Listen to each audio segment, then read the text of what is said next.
Untuk di perdagangan esok, sebetulnya saham-saham di sektor mana saja yang mungkin akan mampu untuk kembali bangkit begitu ya.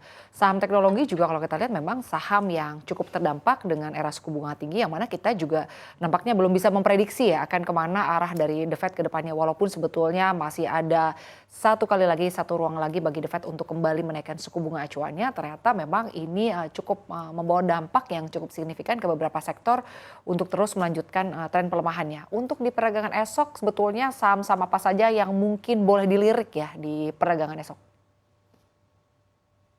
Ya, kalau kita berbicara untuk dari perdagangan besok, memang akan relate kepada untuk dari energi baru terbarukan. Apalagi kalau kita lihat saat ini beberapa emiten yang terkait dengan geothermal dan juga nikel itu memang mendapatkan untuk dari stimulus yang cukup baik, apalagi untuk dari pemerintah sendiri cukup gencar ya untuk terkait dengan campaign electric vehicle. Bahkan untuk dari IKN sendiri itu sudah dilarang untuk dari apa namanya untuk mobil-mobil ataupun kendaraan yang berbasis BBM, sehingga memang pemerintah harapannya adalah terkait dengan EV yang memang itu cukup relate dengan untuk dari nikel dan juga untuk dari geothermal sendiri, Mbak Sinta dan juga Mbak Safrina. Dan di satu sisi lain juga kita ketahui ya, mungkin secara makronya ada hal menarik yang bisa kita perhatikan, yaitu di mana World Bank akhirnya merevisi pertumbuhan ekonomi Indonesia di folio 2023 ini menjadi 5%. Karena pada April lalu mereka memproyeksikan ekonomi kita akan tumbuh di 4,9%, sekarang direvisi menjadi 5%. Sejauh mana kira-kira hal ini mempengaruhi laju IHSG dan juga mungkin pergerakan rupiah? Oke, sebenarnya kalau kita lihat untuk dari Indonesia cukup baik ya. Memang diprediksikan meningkat dari 49 menjadi 5%. Tetapi kalau kita perhatikan lagi secara regional, justru World Bank menilai untuk dari negara Asia lainnya itu memang mengalami penurunan. Yang tadinya 5,1 menjadi 5%. Artinya memang harapannya itu akan memberikan efek yang tidak baik. Artinya domino efeknya apakah baik untuk Indonesia atau buruk nantinya. Karena kalau kita perhatikan saat ini, untuk dari beberapa negara lainnya masih cukup sulit untuk memperbaiki ekonominya. Apalagi kalau kita perhatikan ya, untuk dari rupiah kita sendiri itu mengalami depresiasi. Karena kalau kita lihat saat ini, untuk dari beberapa yieldnya itu juga meningkat, bahkan untuk dari beberapa risk free sendiri itu sudah mendekati 6,9 sampai dengan 7%. Dan juga kalau kita lihat untuk dari beberapa penyebab untuk dari rupiah kita melemah adalah dari kenaikan BBM ya untuk dari harga minyak sendiri. Di mana kalau kita perhatikan untuk dari OPEC dan juga Saudi ini memang terkait dengan minyak saat ini sudah mulai gencar kembali, sehingga memang ini akan menekan dari sisi rupiah, Mbak Sinta dan juga Mbak Safrina.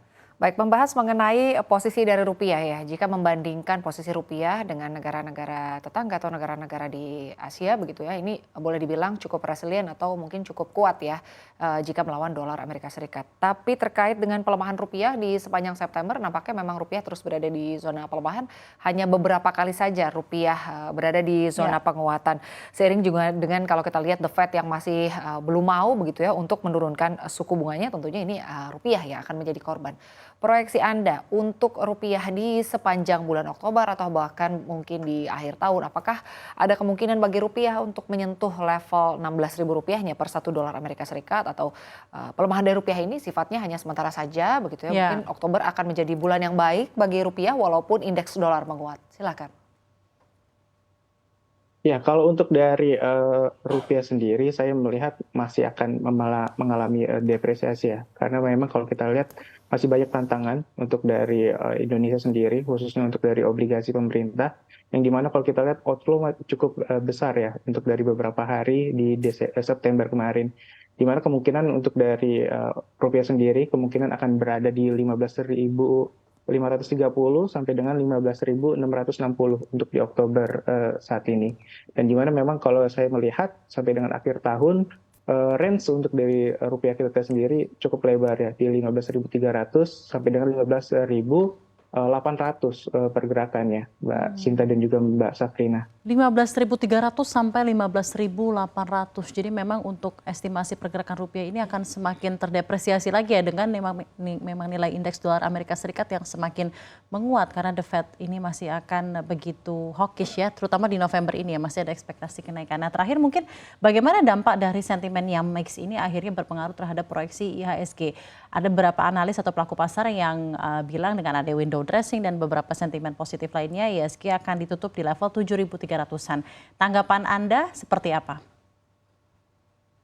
Ya, kalau kita berbicara IHSG sendiri, jika memang terjadi window dressing untuk di Oktober sampai dengan November nantinya, harapannya memang akan memperbaiki performa dari IHSG kita, yang dimana memang harapannya level psikologis ada di level 7.200 sampai dengan 7.300. Namun untuk dari para investor sendiri, tetap hati-hati karena takutnya adanya make up untuk dari emiten-emiten yang nantinya ada potensi untuk window dressing, yang artinya memang takutnya adalah para investor terjebak terkait dengan isu-isu dari window dressing sendiri.